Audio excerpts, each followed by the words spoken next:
दोस्तों, क्या आप जानते हैं कि बहुत से लोगों के पास पैसा होने के बावजूद भी वे सामान्य सी जिंदगी जीते हैं।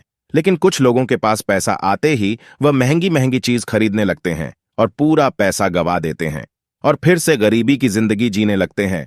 वही कुछ सामान्य लोग कम पैसे होने के बावजूद भी अच्छी लाइफ जीते हैं और आगे चलकर अच्छी वेल्थ भी बना लेते हैं। दोस्तों, मॉर्गन हाउसल की लिखी गई किताब द साइकोलॉजी ऑफ मनी, इस बुक में कुछ ऐसी ही बातें बताई गई हैं जिनसे हम सीख सकते हैं कि आखिर हम धन का प्रबंध कैसे करें, उसे कहां, कैसे और कब इन्वेस्ट करें। तो चलिए वीडियो शुरू करते हैं। नंबर 1, कोई भी मूर्ख नहीं है। No one's crazy. लेखक बताते हैं कि लोग पैसों के साथ कुछ मूर्खतापूर्ण हरकतें करते हैं, लेकिन मूर्ख कोई नहीं है। हर किसी की धन के बारे में सोच और बिहेवियर अलग अलग होता है। किसी को अपना पैसा सेविंग अकाउंट, एफडी, पीपीएफ आदि में रखना अच्छा लगता है, तो किसी को शेयर्स या म्यूचुअल फंड्स बेहतर लगते हैं। इसलिए हम कह सकते हैं कि हर किसी की अपनी धन की परिभाषा होती है। हर कोई स्वयं को समझदार समझता है।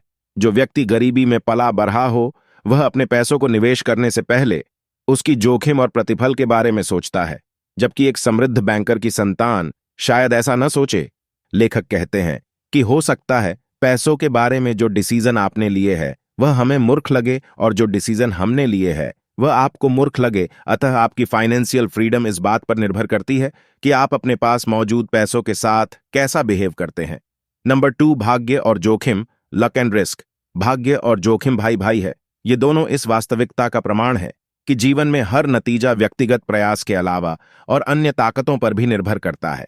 लेखक कहते हैं कि कुछ लोग ऐसे होते हैं जो काफी लकी होते हैं, जैसे किसी का अमीर के घर पैदा होना, लेकिन ऐसा सभी के साथ नहीं होता है। हम अमीर बनने के लिए केवल भाग्य या लक के भरोसे नहीं बैठ सकते हैं। अमीर बनने का दूसरा तरीका है रिस्क लेना। कुछ लोग बिल्कुल भी रिस्क नहीं लेना चाहते हैं। वे नौकरी या अन्य कार्य में अपने कंफर्ट जोन से बाहर नहीं निकलना चाहते हैं। अगर हमें धन कमाना है, अमीर बनना है, तो हमें अपनी क्षमता के हिसाब से रिस्क तो लेना ही होगा। नंबर 3, धनवान बनना और धनवान बने रहना, getting wealthy versus staying wealthy.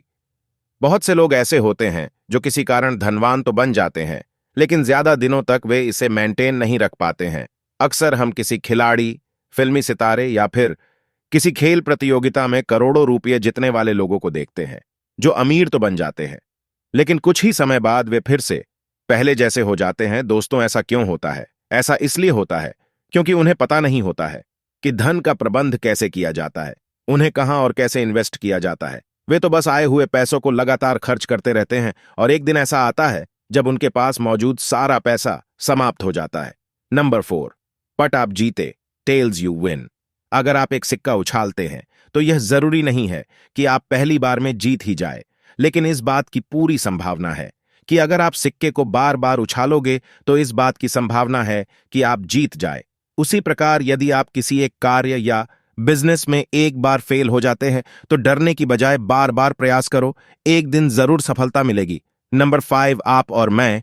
अमीर बनने का एक और नियम यह है कि यह आप अकेले नहीं कर सकते हैं, अर्थात कभी ना कभी इसके लिए आपको दूसरों की मदद लेनी ही होगी। इसलिए हमेशा दूसरों के साथ अच्छे से पेश आए, उनके साथ अपना स्वभाव विनम्र रखे। जीवन में जितना आप स्वयं को महत्व देते हो उतना ही दूसरों को भी देना चाहिए।